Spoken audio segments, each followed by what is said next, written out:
remarkable athletes in the world today, professional wrestlers.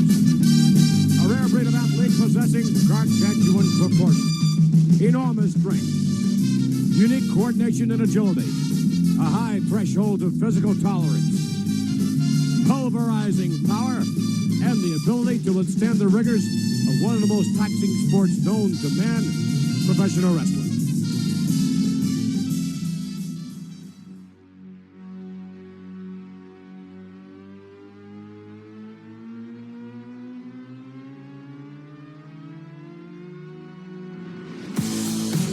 "1977 was a year defined by change. In January, a peanut farmer from Plains, Georgia was sworn in as the 39th President of the United States, changing the landscape of American politics for years to come. In May, a film called Star Wars swept the nation and changed American cinema forever. And in September, a pro wrestling rivalry was born, one that would rock the New York scene to its core and open the door for massive changes that would eventually reshape the entire industry. Superstar Billy Graham and the American Dream Dusty Rhodes didn't just rewrite the rules to the game, they changed the game completely.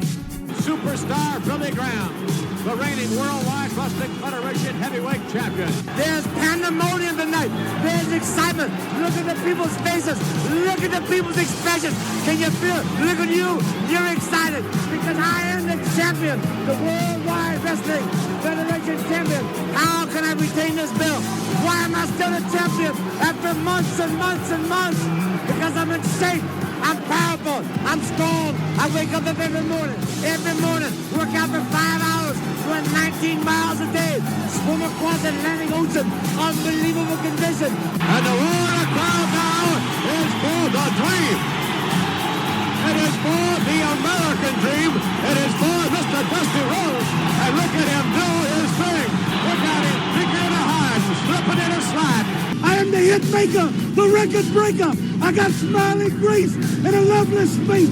I make your back crack, your liver quiver. If you don't dig this mess, you're at the wrong address. And superstar, while all the rest are in the back, laughing and joking, the dream's out front. Woo! Cooking and smoking. This is a story of two wildly different yet equally compelling personalities. A bombastic muscle man from Arizona and a funky soul man from Texas, each blazing their own unique trail in a business on the precipice of great change. And they stepped into the same ring at the same time inside the famed Madison Square Garden. It was a seminal moment. The feud between the two titans of wrestling history would change everything. I am the champion. I am the greatest. I am the strongest. This is my belt. I got the proof, baby. I'm the man, the hour, the man with the power. Too sweet to be sour. New York City, Halston, Andy Warhol, John Belushi, all the great Broadway shows. The stage is set. Madison Square Garden, as a kid growing up, I had one dream, to be in the Garden. I have conquered the Garden. There is no greater star. There is no greater athlete. There is no greater being to walk in the Garden than Dusty Rhodes, the American Dream. As the sun prepared to set on the 1970s, a seismic shift was waiting just beyond the horizon. A shift both Graham and Rhodes would play integral roles in shaping as the great wrestling boom of the 1980s was preparing to explode. Wrestling with Art presents Superstars of the Garden.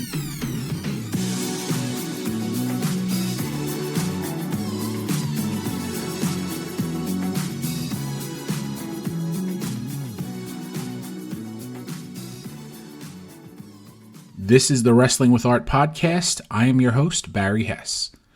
We are going to dispense with the pleasantries today and get right into our story. So I just want to remind everybody that you can follow us on social media, facebook.com/wrestlingwithart. You can follow me on Twitter, bfhess at 171, at bfhess171. Our show is available on all the major podcasting platforms, so please subscribe, leave us a rating and review, and we're going to get right into today's story. So sit back, relax, and enjoy this week's story, Superstars of the Garden. Dusty Rhodes perched himself on the second turnbuckle and defiantly raised the Worldwide Wrestling Federation's heavyweight championship high above his head. It was a visual that sent the already exuberant fans inside Madison Square Garden into a thunderous celebration. Billy Graham struggled to get back to his feet on the ringside floor as the ring announcer declared Rhodes the winner. The desperate champion had wildly charged Rhodes before getting backdropped over the top rope, a costly miscalculation that sent him crashing down to the unforgiving concrete below. Whether or not Graham was physically unable to continue or just unwilling was unknown. It didn't matter. The brazen villain had pranced into the arena, the title belt securely wrapped around his waist, with all the swagger of a champion without a care in the world. Less than 30 minutes later, he was staggering back to the locker room in disgrace, having been counted out as his unrelenting challenger gave no quarter in the ring and began to strap the very same belt around his own waist. It was the type of moment that had already become synonymous with the mecca of pro wrestling by 1977. A carefully prepared and perfectly executed recipe designed to stimulate the emotional taste buds of the audience just long enough to create a visceral explosion precisely when the time was right. The man who called himself the American Dream, an outsider to the territory, had walked into Graham's backyard and had his hand raised in victory. The unsuspecting champion had no answers as the charismatic challenger proved impervious to Graham's most reliable attribute, his strength. Rhodes stood toe-to-toe with the Leviathan, barely conceding an inch as they locked up like two bucks fighting for the rights to a doe. He outlasted Graham in a test of strength. He even withstood the python-like grip of Graham's infamous bear hug. The roars of the crowd grew louder and louder each time Graham failed to secure the upper hand. Louder and louder with each bionic elbow Rhodes landed on the top of Graham's skull. Louder and louder until Graham made the fatal mistake of the match, sending the crowd into a frenetic chaos it had been waiting to unleash since the opening bell. It was a powerful moment, even if it was but one fleeting moment. The cheers quickly turned to boos. The championship, of course, could not change hands on a countout. The fans inside the Garden certainly knew that, but for one euphoric moment that sobering fact didn't matter. The visual of Rhodes in possession with the coveted Federation title superseded any precedent. The New York faithful had filed into the Garden that night hoping to see something special, and having received just a small taste before it was briskly taken away, they were desperate for more. Ladies and gentlemen, the time, 15 minutes, 38 seconds. Referee Eddie Gersh counts out superstar Billy Graham, the winner, but not the new world champion, Dusty Rhodes. Dusty Rhodes wins it. There must be a pin count or a submission for the belt to change hands. Rhodes is upset. He had the championship belt around his waist. But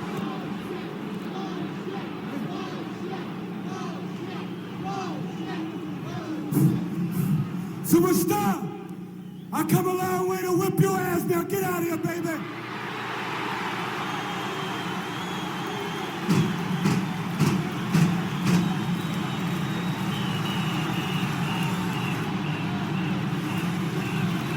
fans eating it up.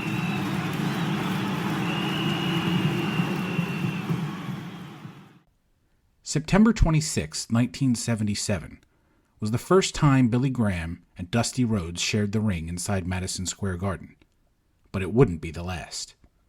The rousing championship battle was the first of 3 historic matches interwoven between a series of significant events under the banner of Vincent J. McMahon's Worldwide Wrestling Federation. Billy Graham was tailor-made for the bright lights of Madison Square Garden. Having already cultivated his superstar gimmick in the AWA prior to going to work for McMahon, the infamous New York audience proved no match for Graham's groundbreaking heel persona. The Garden regulars had never seen a heel like Graham in the flesh before. The supersized bodybuilder physique, the bleach blonde hair, the tie-dye shirts, the acid-washed tights, the fancy sunglasses, the feathered boas. It was a look that demanded attention. But his look was just one part of the package. Graham's gift of gab was second to none. His Muhammad Ali-inspired promos took the persona to the next level. The eccentric look and hyperbolic verbiage made him look and sound every bit of the superstar he claimed to be. And for the rare fan who may have been immune to Graham's heel antics, the Grand Wizard added yet another level to the equation to complete the perfect formula for money-making heat. Heel managers were a staple of the WWF's presentation. Irritating figureheads that served as valuable mouthpieces for principal heels otherwise lacking the ability to convey intriguing promos. The heel earned the heat in the ring, and the manager earned the heat on the microphone. Ernie Roth, better known as the Grand Wizard of Wrestling, was the preeminent heel manager of the WWF. If a heel walked out to the ring with the Grand Wizard by his side, he was immediately taken seriously as a noteworthy villain without ever having to speak a word. With his signature bedazzled turban, thin sunglasses, and distinctly croaky voice, the Grand Wizard was among the most loathed performers in the Northeastern Territory. Loathed in the best way a wrestling performer could ever be loathed, in that the fans would gladly pay money to see him vanquished. The Wizard advocated for Mr. Fuji and Toru Tanaka during the hated Japanese duo's 2 reigns as tag team champions in 1972. A year later, he aligned himself with Stan Stasiak, who eventually dethroned fan favorite Pedro Morales as the WWF Heavyweight Champion. When Billy Graham debuted in the territory in 1975, the Grand Wizard gave him instant credibility as a main event level heel. Together, the two flamboyant performers redefined the manager-protege dynamic, sharing the microphone during promos and hitting the audience with a 1-2 punch of charismatic heat that left the fans desperate to see a favored babyface shut them up for good. The Grand Wizard of Wrestling, and standing to his left, suppose you could say the greatest physique in professional wrestling today, superstar Billy Graham. Not suppose you can say, McMahon, in the many years that you have been associated with professional wrestling, can you honestly take a look at superstar Billy Graham and tell me you have ever seen a finer specimen of fighting manhood, a greater wrestling machine than this man has? Take a look at the muscles on this man, McMahon. Look at the back. Look at the back, not just the front, McMahon, the back. You must admit, this is the greatest you have ever seen in your life. The proverbial expression in this case is true. Superstar Billy Graham has muscles he hasn't even flexed yet. And now, out of the goodness of his enlarged, big, mammoth heart, superstar Billy Graham has consented, just this one time, depending on how your demeanor is, he has condescended to personally speak to you, and I hope you consider this the great honor that it is. Mr. Graham? I don't want you to ask me any questions. I want to ask you a question. How does it feel right now? How do you feel for the first time in your life, standing, actually talking, actually holding a microphone, actually interviewing superstar Billy Graham? Tell me the truth. Are you not mesmerized? Are chills not going up and down your skinny little spine? Are your boots not shaking, actually standing this close to the body? By the way, don't touch me. Don't ever touch my arm. Don't ever touch my body. I want to know one other thing. Not only you. Paul, how do the people on the East Coast feel right now at home, eating your TV dinners, sucking on your soda pops, eating your French fries? How do the women feel, the ladies right now looking at this body? How do the husbands feel? How do the husbands and the boyfriends feel? Jealousy, envy, because I'm the women's pet and I'm the men's regret. With Graham more than capable of getting himself over on the microphone, the Wizard added another dimension to his crooked character, almost transforming from a traditional manager into a valet of sorts. Before a match, the Wizard would prep Superstar for battle, struggling in dramatic fashion to pull the skin-tight shirt from Graham's chiseled chest, intensely massaging his muscles and whispering last-minute encouragement into his ear. The Wizard would prevent the referee from starting the match until he had the chance to give Graham's bleached blonde locks one final brush, dutifully making sure that each strand of hair was carefully in place.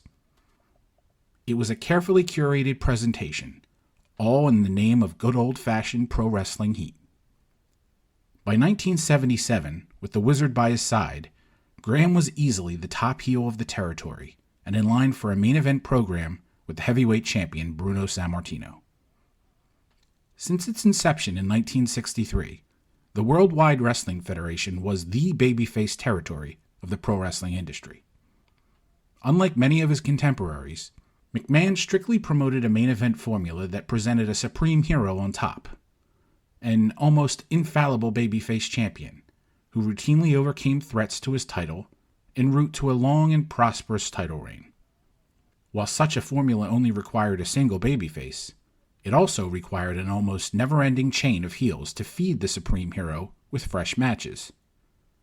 Heels served an important purpose in the WWF, but a heel was never the star of the show in New York.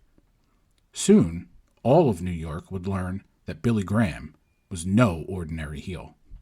By 1977, New York already knew that Bruno Sammartino was no ordinary babyface.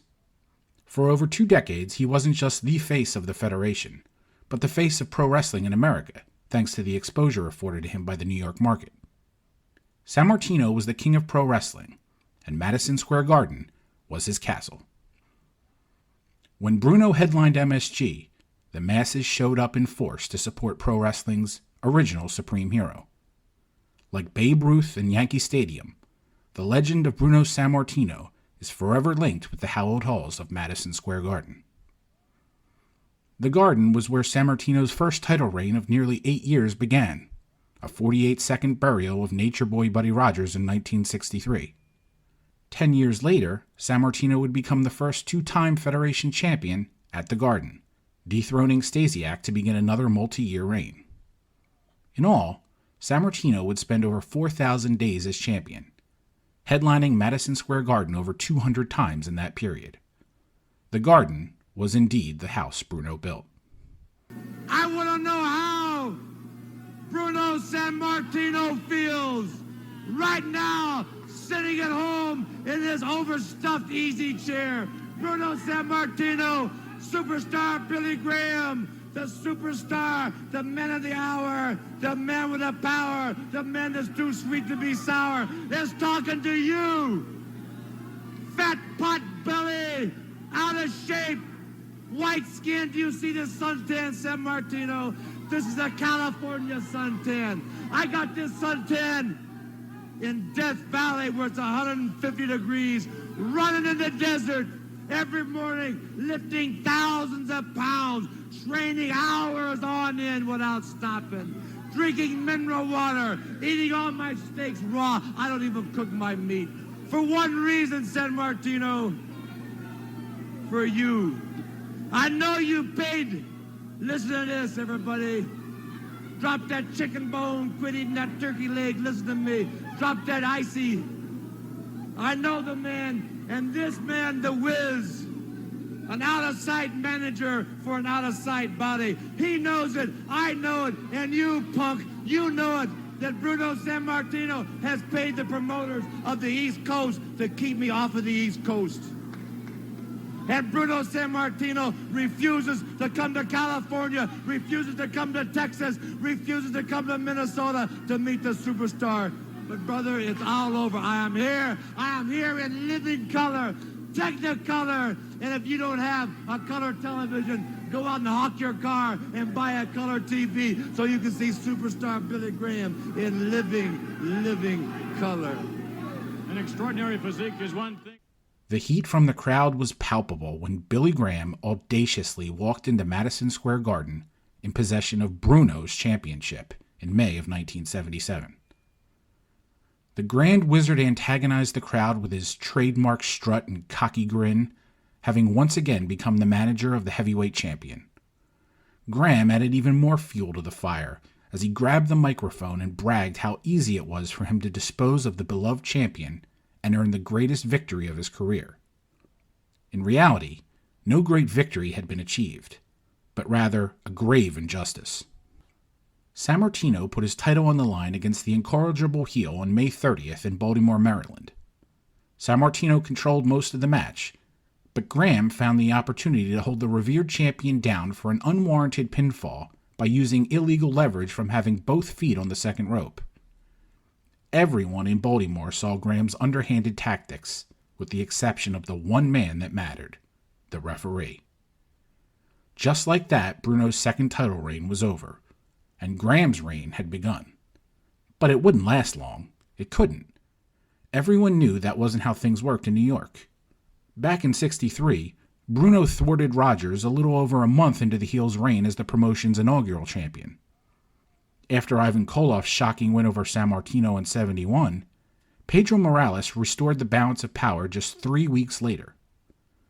And then in '73, Sammartino upended Stasiak a mere 9 days after he captured the title. Heels were never the star of the show in New York. And so as Graham returned to the epicenter of the territory and gallivanted about Madison Square Garden with a championship he stole from a living legend, the angry crowd demanded the pound of flesh they had been trained to expect. It was inevitable. Graham would get what he deserved, the fans would savor every moment of the glorious beating, and balance would once again be restored in the great mecca of pro wrestling. But there was no great comeuppance served to the fans inside Madison Square Garden in May of 1977. Graham walked in as the champion and walked out the very same way.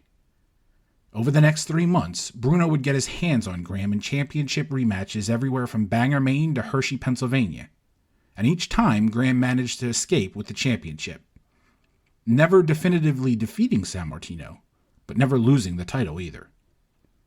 In June of that year, and then again in August, Sammartino failed to win back the championship in front of the MSG faithful that watched him overcome every obstacle ever put in front of him. If Sammartino couldn't recapture his title in the Garden, he couldn't do it anywhere. Standing before a capacity crowd here in Madison Square Garden, the controversial Worldwide Wrestling Federation champion, Mr. Graham, 20-some-odd thousand people are here to see you. 27,000, Billy Jr. 27,000 people to be exact, and 27,000 people on the sidewalk that could not get in to see this match. Bruno Sammartino cannot get the belt back from superstar Billy Graham. I am the champion. I am the greatest. I am the strongest. This is my belt. I got the proof, baby. I'm the man, the man with the power. Too sweet to be sour. There are those fans in Los Angeles, in St. Louis, in Florida, all over, waiting for your appearance. You think, well, again, here you see Superstar exposing that tremendous physique, the most impressive physique in all of professional wrestling. Riding for my shirt. Riding for my shirt. This is the body of a champion. This is the strength of a champion. This is the beauty of a champion. This is the brains of a champion. Look, look, look. There it is, Superstar Billy Graham. The greatest. The greatest. Thank you very much, Mr. Graham. The summer of 1977 proved to be the season of the Superstar. The flamboyant strongman had burst onto the scene of the industry's largest market, defeated the most prominent wrestler in the world, and shattered the concept of what a wrestling villain looked and sounded like while doing it. By the time Graham stepped into the ring against Rhodes in September, he had already held the championship longer than all previous heel champions combined in the Federation's 14-year history. The longer Graham held the title, the more he benefited from the spotlight of the New York market. Cheering for the Superstar when he first walked out to the ring almost became a subconscious response with certain sections of the Garden. It was as if they couldn't help themselves. Graham was more than simply a villain of the story, the supporting performer designed to make the star of the show look good. He carried himself like he was the star of the show, and in doing so he forced the audience to think of him as such, before the temporary spell wore off and they returned to booing the cheating heel who stole the championship from Bruno. Recognizing his increasing control of the live audience, Graham slyly worked the mixed reactions into his gimmick.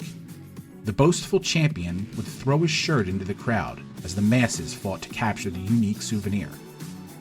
He'd brag about sold-out houses and describe lines of thousands outside Madison Square Garden trying to see a glimpse of the superstar in all his glory. He was loud, obnoxious, and certainly playing fast and loose with the truth. But he wasn't necessarily lying. That polarizing hint of truth surrounded Billy Graham every time he stepped through the curtain. In the ring, Graham always wrestled the perennial heel style. He was cowardly, opportunistic, and bumped in a decidedly heel manner, allowing his opponent to look like the better man at every turn. But outside the ring, Graham's charisma made it impossible for the fans to unabashedly hate him, as they hated all other heels. This engrossing new dynamic forced the fans to love Graham and hate him at the same time, and so that is exactly what they did. Graham became the first villain fans loved to hate. It didn't matter what he said, or what he did, or who he battled in the ring. Billy Graham himself was the attraction. Madison Square Garden may have been the house that Bruno built, but by the fall of 1977, it was unquestionably the house that Superstar owned. To my left, ladies and gentlemen, the reigning Worldwide Wrestling Federation heavyweight champion superstar Billy Graham before another capacity crowd here in Madison Square Garden. There are those here who certainly are in your favor, those who are not, Mr. Graham. Some are booing, some are cheering, but nevertheless, there's pandemonium tonight. There's excitement. Look at the people's faces. Look at the people's expressions. Can you feel it? Look at you. You're excited because I am the champion, the Worldwide Wrestling Federation champion. How can I retain this belt? Why am I still a champion after months and months and months? Because I'm in shape.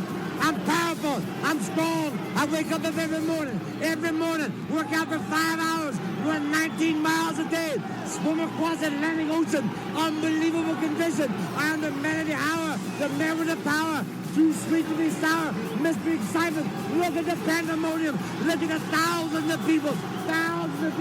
Will you defend your championship in other areas here in the United States? Anywhere in the world.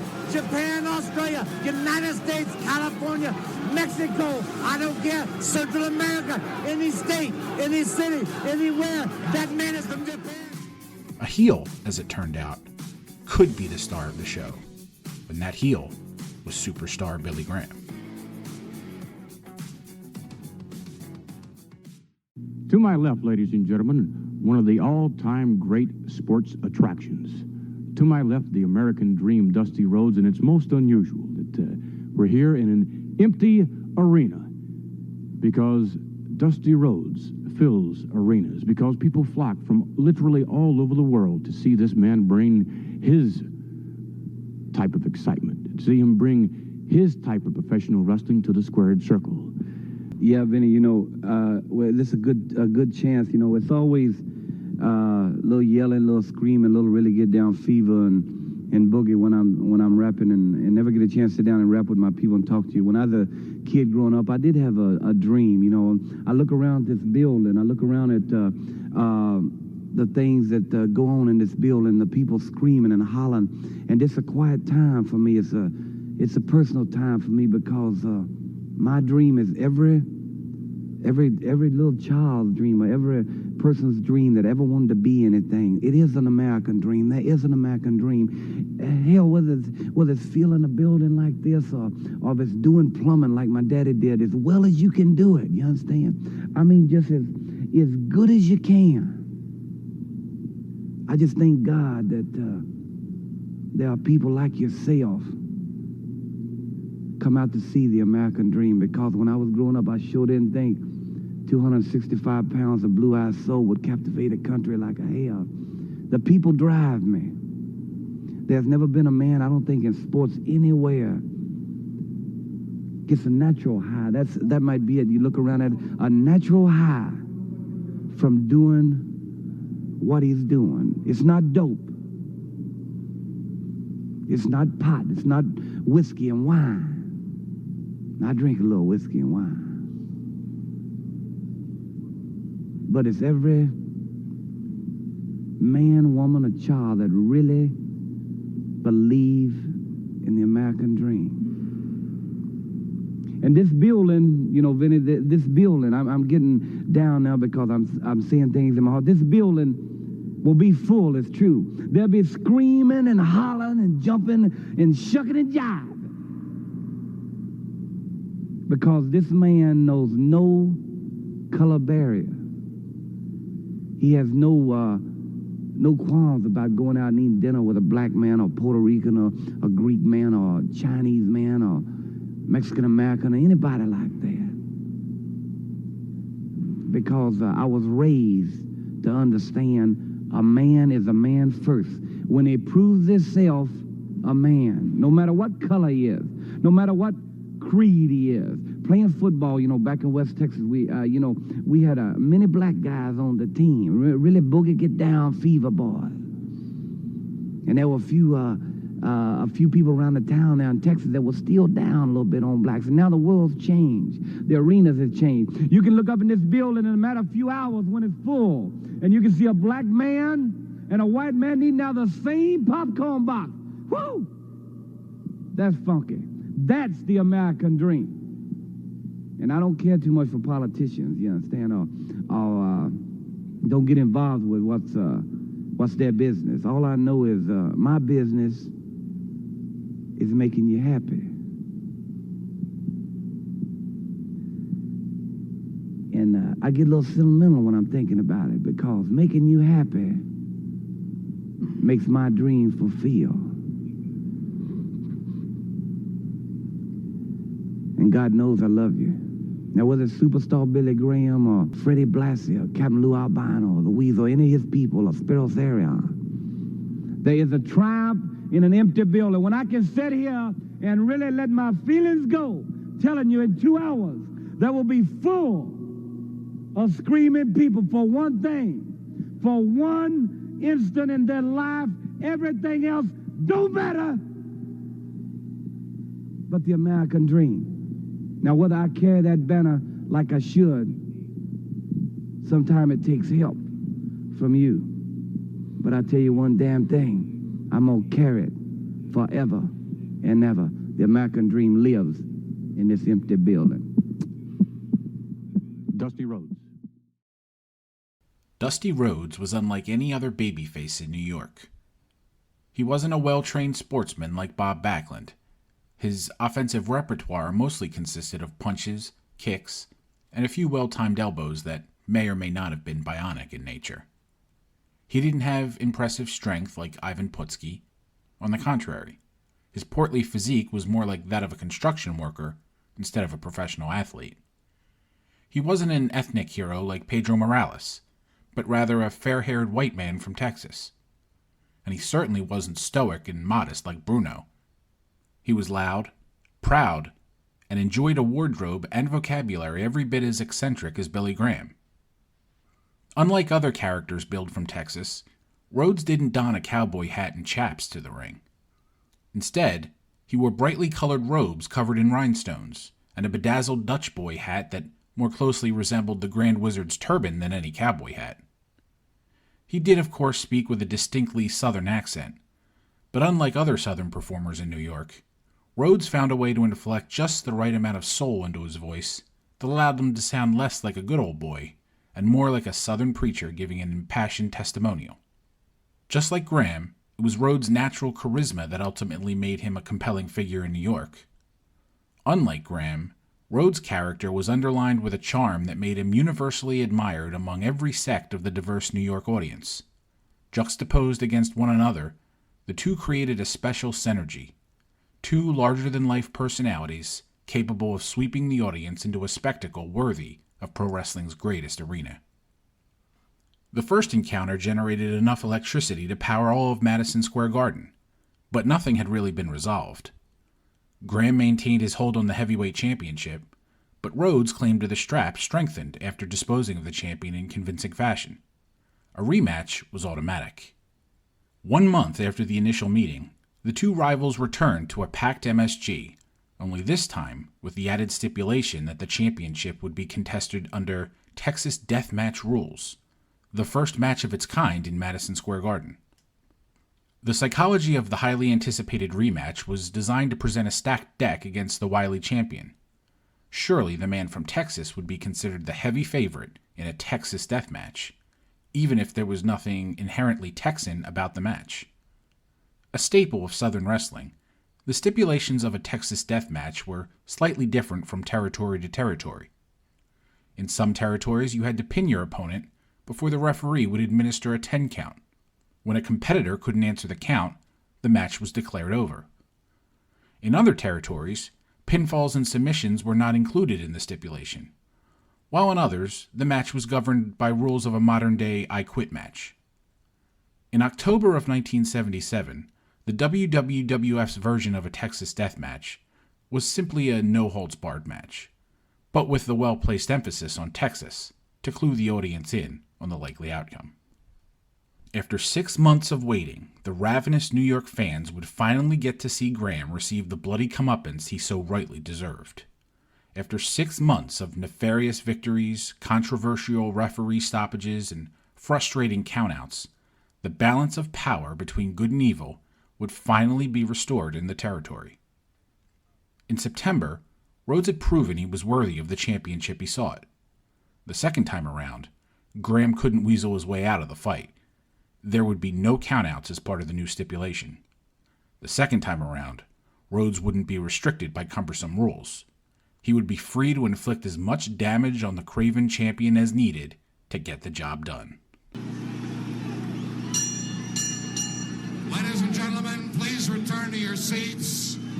This is the main event of the evening, a return match, Texas death match for the Worldwide Wrestling Federation Heavyweight Championship. We'd like to introduce at this time in the ring the manager of the champion, the Grand Wizard of Wrestling. Now the contestants this evening, the challenger, he's from Austin, Texas. Here is the American Dream, Dusty Rhodes.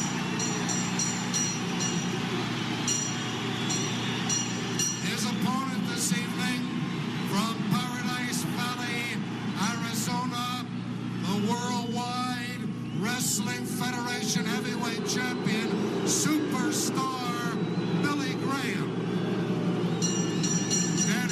John Stanley is your referee.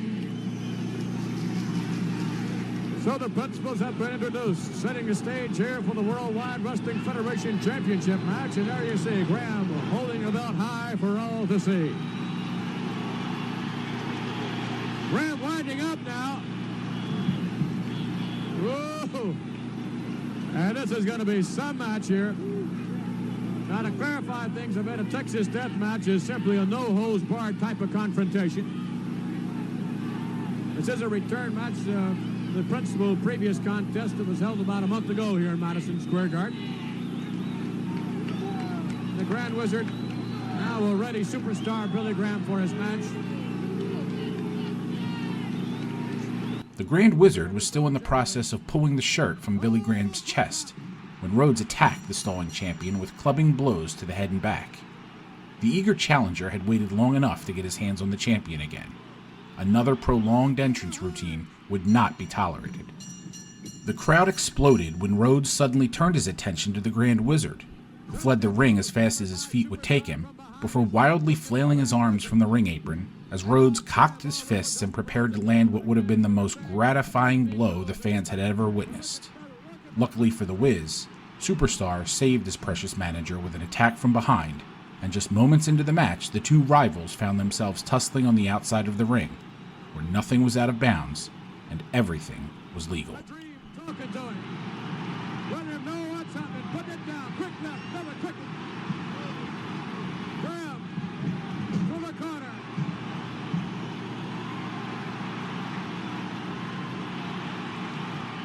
Rhodes slammed Graham's head into the ring apron before tossing him into the steel guardrails separating the fans from the infamous MSG aisleway. Graham returned fire, violently smashing Rhodes' skull into the unforgiving steel ring post and splitting his head open in the process. As Rhodes rolled back into the ring, blood from the wound began to trickle down his forehead for all the crowd to see. Just minutes into the second match, the stakes had been elevated even further. It was no longer simply a heated rivalry over the coveted championship. It had become a blood feud. Graham would follow Rhodes back into the ring, but he wasn't empty-handed. The desperate champion clutched a long piece of frayed rope he'd grabbed from underneath the ring. And as he snuck up behind his wounded foe, Graham wrapped the rope around Rhodes' throat in an effort to choke the fight out of the challenger. Superstar had successfully managed to turn the tables on the fans yet again, this time using the very stipulations designed to foster his downfall to his own benefit. The psychology of the situation should have been quite obvious. Of course, the cowardly heel would use every shortcut he could imagine when the rules were thrown out the window.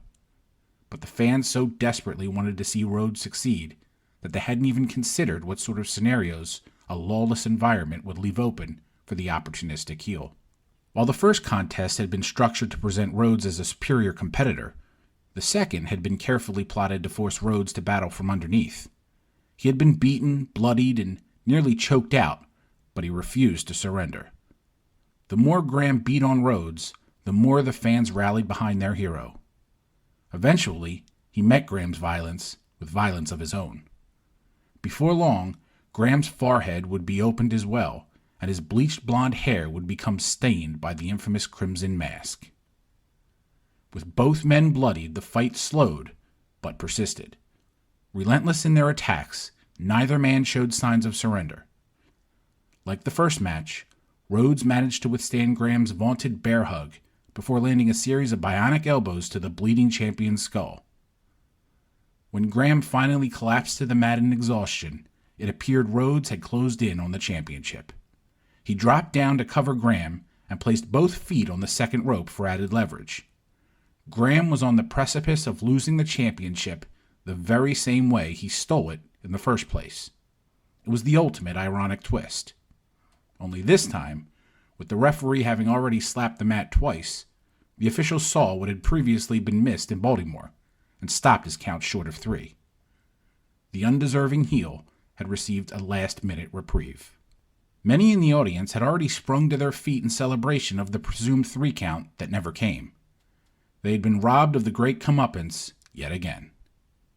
Rhodes, like the previous month, raised his arms in victory before the referee explained the frustrating call. All holds, as it turned out, were not indeed barred from scrutiny. A clever, if not frustrating, booking ploy. With his attention focused on the referee, Rhodes was unaware his downed opponent had managed to slither back to his feet across the ring. Like the first encounter, Graham mustered one last desperate charge toward the American Dream. This time he landed a thunderous lariat, the impact of which sent both men crashing to the mat. As they each struggled to find their bearings, Graham managed to drape his arm over Rhodes' chest. It was all the energy he could give, and in a twist of ill fate, it proved to be enough to earn the pinfall and retain his title once more. Rhodes sprang to his feet almost immediately after the 3 count was made, as if the final strike of the referee's hand to the mat was the very thing that brought him back to his senses. Seemingly oblivious to the pinfall, he stomped away at the exhausted champion as he vigorously continued the fight. But it was too little, too late. Just like the month before, Billy Graham staggered back to the dressing room looking like a defeated man. Just like the month before, Dusty Rhodes stood tall in the center of the ring. And just like the month before, Graham would leave Madison Square Garden as WWF champion. Billy Graham may have won the match, but the last thing the fans would remember was Dusty holding court in the middle of the ring as if he'd won. The psychology of the situation protected Rhodes in defeat and poured even more heat on Graham's victory. Still, earning a straight pinfall in a Texas death match wasn't nothing. Billy Graham may have left the Garden looking like a loser, but his wounds would heal, and his mouth would soon remind everyone within the sound of his voice how great he truly was. It was a fact that was becoming more difficult to ignore with each successful title defense. The longer Graham maintained his grip on the championship, the more popular he became, especially with the fans at the Garden. As 1977 turned into 1978, fans who loved to hate Superstar found it increasingly more difficult to hate him, an unintended consequence of the character's unique presentation that only expanded with time. The fans dutifully played their role. They booed the flashy heel and cheered his virtuous challengers, but Graham had too much charisma for the fans to hate him with the same animus as someone like Ivan Koloff or Mr. Fuji. For Billy Graham, the timing was perfect. When the fans no longer wish to hate you, you allow them to love you. Transforming a heel into a babyface breathes new life into a character and allows both the performer and the audience to travel a new road together. This is the fundamental dance between a wrestler and the audience. Billy Graham represented the opportunity for a new type of supreme hero in New York. A bold hero, unafraid to brag about himself and his accolades. Someone who could both dominate in the ring and entertain outside the ring. Sure, his in-ring style would require a few changes, and the Grand Wizard would have to be cut from the act, but that was the easy part. The hard work had already been completed. Graham convinced the audience to accept him, and when the fans accept a character, there's no limit as to where the story can go. Superstar could transform into a colorful and energetic hero that stepped out of the darkness and embraced the light. In many ways, it would have been a story that wrote itself. But Vince McMahon Sr. had other plans. He already had his next supreme hero in mind, and his name was Bob Backlund, not Billy Graham. Bob Backlund was the epitome of a white meat babyface, right down to his literal babyface features. He was promoted as an All-American boy, and that's precisely what he was. An amateur champion from North Dakota, Backlund easily made the transition to professional wrestling and quickly ascended the WWF's impressive babyface roster, using a straight-laced persona and athletic-based in-ring attack. He was a younger, American-born version of Bruno Sammartino, or at least McMahon hoped he was. In other words, Bob Backlund was the polar opposite of Billy Graham. As much as the fans inside Madison Square Garden wanted to unabashedly support Superstar, they had too much admiration for Backlund to do anything but cheer him as the young hero got his crack at the heavyweight championship on February 20th, 1978. Flipping the script on the performers to send a defiant message to the promoter was not yet in the cards. While such a dramatic statement is commonplace among a perpetually frustrated sect of modern-day WWE fans, fans in 1978 still required some sort of creative catalyst to serve as permission to wholeheartedly change their allegiance. In those days, when the creative didn't meet the fans' expectations, it was displayed in empty seats rather than vocal backlash. With 22,000 fans packed in the Garden to see the championship match unfold, McMahon had no reason to believe his audience was anything but satisfied. For the first time since the third iteration of Madison Square Garden was opened in 1925, children under the age of 14 were allowed entry to a pro wrestling event in the arena. Children between 8 and 13 would also be allowed entry if accompanied by an adult. The timing couldn't have been more perfect. McMahon wanted as many eyeballs on the match as possible, as the new supreme hero of his promotion was about to be born. 2 months shy of the 1-year anniversary of winning the title, Superstar Billy Graham fell in defeat to Backlund in under 15 minutes. After 10 months, the Garden faithful finally bore witness to the great comeuppance of the egotistical heel who seemed immune to the natural order of pro wrestling in New York City. For all his thrilling charisma and unique presentation, Billy Graham was still the man who stole the title from the beloved Bruno Sammartino, and that debt needed to be paid. Behind the scenes, Graham had pushed hard to seize on the fans' obvious adoration of his character, to become the first WWF villain to turn babyface while holding the title. Unfortunately for him, McMahon had already planned on Backlund's elevation as far back as the very night Graham won the title. After doing the honors, Graham continued to push the idea of a face turn, but McMahon didn't believe the audience would buy the act with Graham presented as a hero. There would be no changing his mind. High-profile turns like the one Graham proposed were hardly a common occurrence in 1978. Such a dramatic turn would certainly not have come without some risk. Vince McMahon Sr. was not an individual that enjoyed taking risks. The safe business move was to go with what was a proven moneymaker, and Billy Graham was nothing if not a proven money-making heel. In the months after the exciting title change, Graham would challenge Backlund on 2 occasions inside the Garden in an attempt to regain his coveted championship. But the wheels of change were in full motion, and there would be no turning back from the promising reign of the popular new babyface champion. With the necessary rematches out of the way, Graham's character began to subtly shift down the card, where he would compete in benign matches outside of the main event spotlight.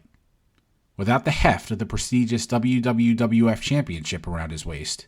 Graham's superstar aura felt more like an extension of his egotistical heel character, and less like the unique and captivating character fans organically gravitated towards. The more heelish Graham was perceived to be, the further his character shifted away from the inspiring face turn he so desperately wanted to deploy. Solidly outside the championship scene by the summer of 1978, Superstar managed to maintain an impressive amount of equity in his character. The lightning may have been let out of the bottle, but he was still able to leverage enough of the star power that was the essence of his character. McMahon Sr. was right. Graham would continue to be a money-making heel, even if it was a self-fulfilling prophecy. Backlund's crowning also left little room for Dusty Rhodes at the main event level. Rhodes, like Graham, could not have been more different from Bob Backlund. The audience may have been eager to receive him as a new hero of the territory, but the reality was, McMahon thought of Rhodes as a profitable special attraction more than anything else. The most important aspect of the Supreme Hero model was the idea of that hero being universally viewed as an infallible figure. Vince Sr. only had one chance to create his new Bruno. Backlund's first few months as champion were incredibly fragile. If the audience wasn't willing to go all in with him, McMahon's plans for the future would have been in serious jeopardy.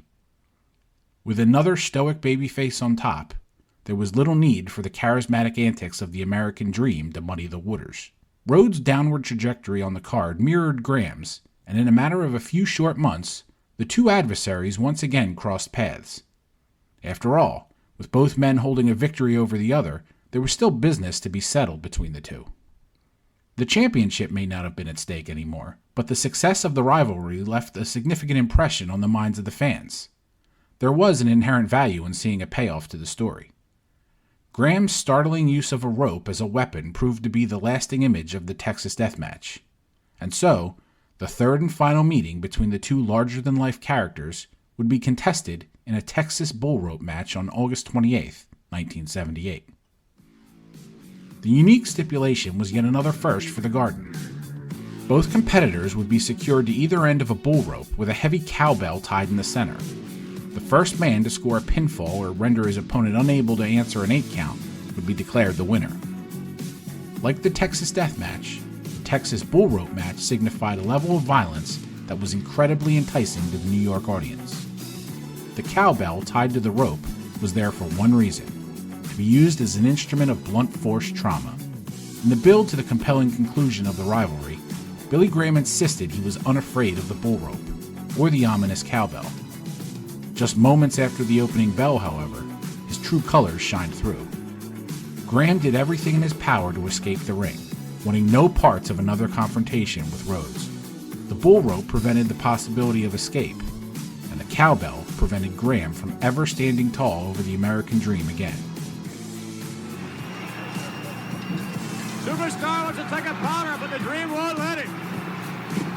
Oh, trouble for the Superstar as well. Both wrestlers flooding.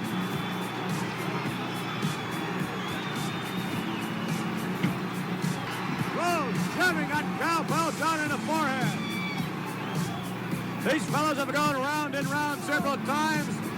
This is the rubber match, and this is one way to end it once and for all. Rhodes just pulled Superstar open. Longbow put the count of 3 on the 4. A quick count of, it's over.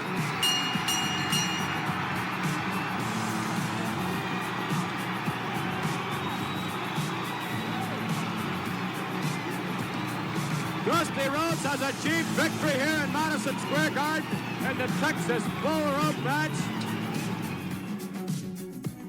In what was the shortest of the 3 confrontations between the two, it took Rhodes less than 7 minutes to bloody the former champion and leave him hanging outside the ring. The win allowed Rhodes to avenge the disappointing loss from the previous year and carry on as a popular hero in the eyes of the audience. He would continue to perform in the WWF off and on until 1983, but he would never again challenge for the heavyweight championship, at least not Vince McMahon's heavyweight championship. Graham's loss in the highly anticipated rubber match cemented his positioning as an egotistical heel within the territory. The devastating failure to launch his character as a babyface ultimately led to his departure from the territory in December of 1978. Just like that, Superstar was gone from New York. Though brief, Billy Graham's time in the Worldwide Wrestling Federation would eventually prove to be among the most influential of any performer in wrestling. The captivating rivalry with Dusty Rhodes played a large role in the molding of Graham's unique persona. Together, Graham and Rhodes comprised two sides of a new type of performer.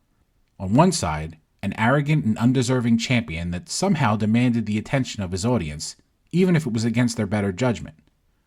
On the other side, an exotic southerner with inspiring soul and a mean streak reserved for those who stood in his way. Together, they were larger-than-life personalities that reshaped the idea of what pro wrestlers could be. Bruno had certainly become a larger-than-life figure, but his mystique was built over time, an impressive compilation of battles won and foes conquered. Graham and Rhodes did not require an impressive resume or the time to compile such accolades. Their charisma demanded the highest attention, in spite of the results of any given match. Bob Backlund eventually learned what New Yorkers already knew, and McMahon likely feared. Nobody could ever truly fill Bruno's shoes. Backlund would maintain possession of the title until 1983, and though vastly underrated in the decades since, his reign is widely regarded as the underwhelming mistake of an aging promoter unable to recognize the shifting sands beneath his feet. No one could ever replace Bruno, but after almost 20 years of the familiar act, the territory was ready for something different. Superstar Billy Graham and the American Dream Dusty Rhodes were the ultimate representation of that change. Two innovative and charismatic characters that could transcend a primitive wrestling match into a roller coaster of emotion and drama.